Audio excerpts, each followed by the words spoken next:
Nous sommes cette semaine Parasha Emor. Le Rabbi a fait cette sikha le 20 Iyar 1991. Et à la suite de la Parasha de Doshim, Acharemot Doshim, où le Rabbi nous a expliqué le mot Gola et Géoula. C'est-à-dire qu'en fait, Géola et Géoula, c'est le même mot, comme nous l'avions dit. Mais la différence, c'est que dans Géoula, nous rajoutons le Aleph, c'est-à-dire Akadosh Baruch Hu. Donc en fait, nous devons voir Akadosh Baruch Hu dans notre vie de tous les jours, dans le détail du détail, afin qu'on puisse le dévoiler dans le monde, et c'est ça la Géoula. Et après cela, le Rabbi va nous parler de la Géoula d'Égypte. Après 210 ans d'esclavage, en fait, nous sommes sortis avec de grandes richesses. Et nous avons eu le mérite donc d'avoir Matan Torah, c'est-à-dire que nous avons vu le dévoilement de Anochi Hashem Elokecha, ce qui est Aleph, Akadosh Baruch Hu dans le monde. Et nous l'avons vu comme il est marqué dans la Sikha, donc Panim El Panim, c'est-à-dire nous avons vraiment vu Akadosh Baruch Hu. La grande différence, c'est qu'au moment de Matan Torah, Akadosh Baruch Hu n'est pas resté dans le monde. Et il y a eu tout de suite, c'est-à-dire la Shrina, donc est remontée.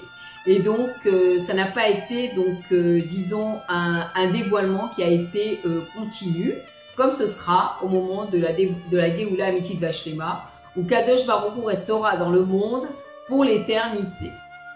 Alors, le Rabbi va approfondir la chose et il va nous expliquer comme ça qu'il y a en vérité trois niveaux, trois façons effectivement de dévoiler Kadosh Baruch Hu, et chaque juif a ça en lui. C'est-à-dire que le premier niveau, c'est de dévoiler Akadosh Baruch Hu dans le monde. Alors là, c'est par exemple au moment d'une naissance, chez les oiseaux, par exemple, toutes les couleurs que nous pouvons rencontrer, les fleurs, etc., les miracles que Kadosh Baruch Hu nous fait donc à chacun de nous, etc., donc dans le monde. Ça, c'est le premier niveau. Le deuxième niveau, le Rabbi nous explique qu'il y a le mot Ulpena. Ulpena, il y a aussi le mot Aleph. C'est l'étude de la Torah. Mais comme justement les mochines, c'est-à-dire la chorma et la bina, sont liés au midot. Et il y a un troisième niveau qui est encore plus grand, qui est le niveau du Pélé. Pélé, c'est en vérité Aleph, Aleph, c'est le mot Aleph, qui est inversé. Et là, ce sont effectivement les merveilles donc de la Torah. Et donc le Rabbi va nous expliquer que chaque juif a ça en lui. En fait, c'est une question donc de travail. C'est une question de travail de chacun de nous et de prise de conscience que nous sommes aujourd'hui dans une période de Géoula et que nous devons donc avancer vers la Géoula. Alors en fait, le Rabbi continue et il nous dit comme ça que le travail aujourd'hui, c'est essentiellement le raffinement de nos 7 midot. C'est-à-dire que nos 7 midot sont liés aux 7 pays que Yoshua et Ezra ont conquis, qui sont le Girgashi, le Frizi, le Émori, etc. Et donc ça correspond, nos 7 midot correspondent aux 7 pays. Et en ce moment, effectivement, donc nous faisons la Sfirat HaOmer. Tous les jours, donc nous comptons les jours. Et en fait, cette Sfirat HaOmer, elle est faite pour raffiner et purifier nos midot.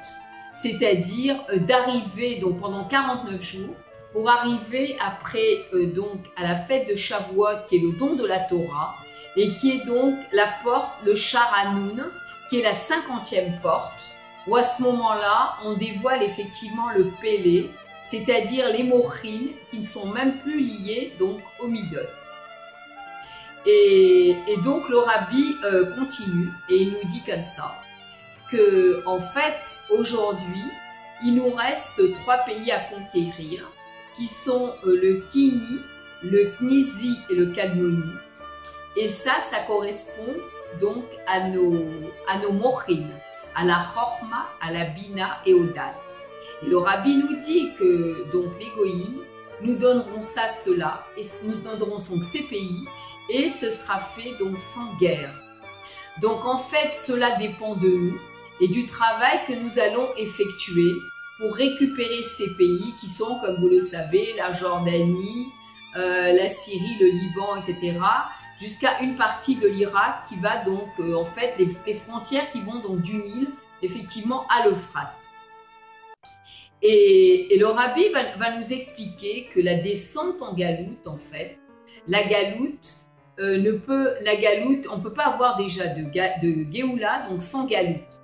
Et quand on parle de notre exil, donc de notre étroitesse intérieure qui est donc notre galoute pnimite, le rabbi nous dit, il cite le prophète Isaïe qui nous dit comme ça: Odeke Hachem ki anaftabi.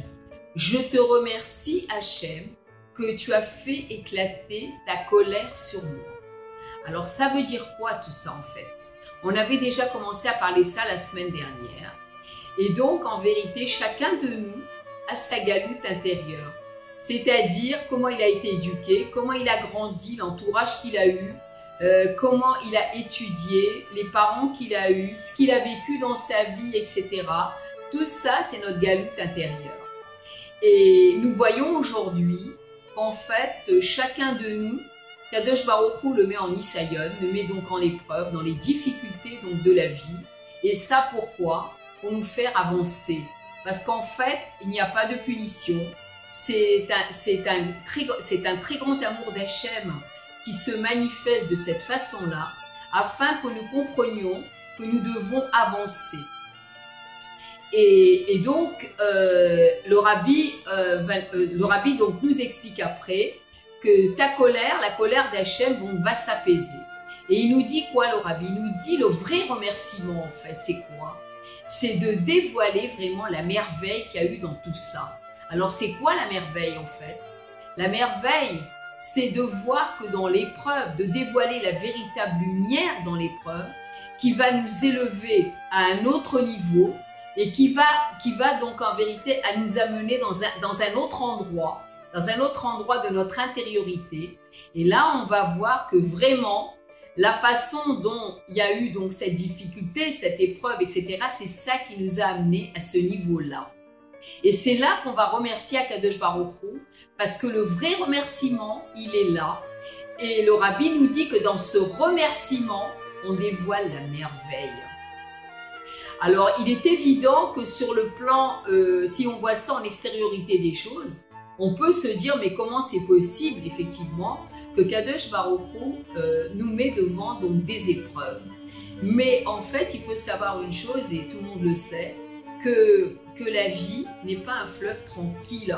Ça veut dire qu'on n'a pas tout comme ça d'une façon gratuite. Et le Admor Arayas nous dit que nous n'avons pas l'habitude de manger le pain de la honte. C'est-à-dire que tout nous revient gratuitement. Tout nous revient alors impossible, c'est-à-dire que la Chassidut Chabad nous apprend qu'il faut travailler pour obtenir les choses. Alors quand on parle du travail, je ne parle pas du travail à l'extérieur, évidemment qui fait partie de notre vie de tous les jours, mais je parle du travail intérieur. C'est-à-dire de se renforcer dans la Torah et Mitzvot, d'étudier beaucoup et spécialement dans notre génération la Chassidut, qui va nous ouvrir nos mochines et qui va nous mettre dans une dimension différente pour nous permettre effectivement de dévoiler Akadosh Baruch Hu et dévoiler qui on est, qui nous sommes vraiment, nous, le peuple juif. Et alors le rabbi nous dit que justement à la fin de la Sira, que dans le Tanya, il est écrit que le niveau du tzaddik ne peut pas se dévoiler comme ça. C'est-à-dire, pas tout le monde a le mérite d'être tzaddik et que c'est un mérite particulier. Nous n'avons pas le choix de cela. Alors aujourd'hui, le rabbi nous dit que justement après tout le travail qui a été fait pendant la galoute, donc en fait, aujourd'hui tout le monde est tzaddik. C'est-à-dire que nous devons avoir le but en fait de notre travail, c'est d'arriver vraiment au niveau du tzaddik. Et le rabbi nous dit que même dans cette fin de galoute, on peut arriver à des niveaux extrêmement élevés. Donc en vérité, rien ne nous empêche d'y arriver. Ça dépend de notre volonté uniquement et de dévoiler justement Akadosh Baruch Hu dans le monde et par là même effectivement le roi Mashiach. Alors en fait, à la fin de la Sira, le rabbi nous dit de rajouter dans l'étude de la Chassidut, de la comprendre, de l'intérioriser et d'influencer complètement notre entourage. Alors je vous souhaite un bon Shabbat Shalom. Yehi Adonenu Morenu Verabenu Melech HaMashiach Le'olam Va'ed.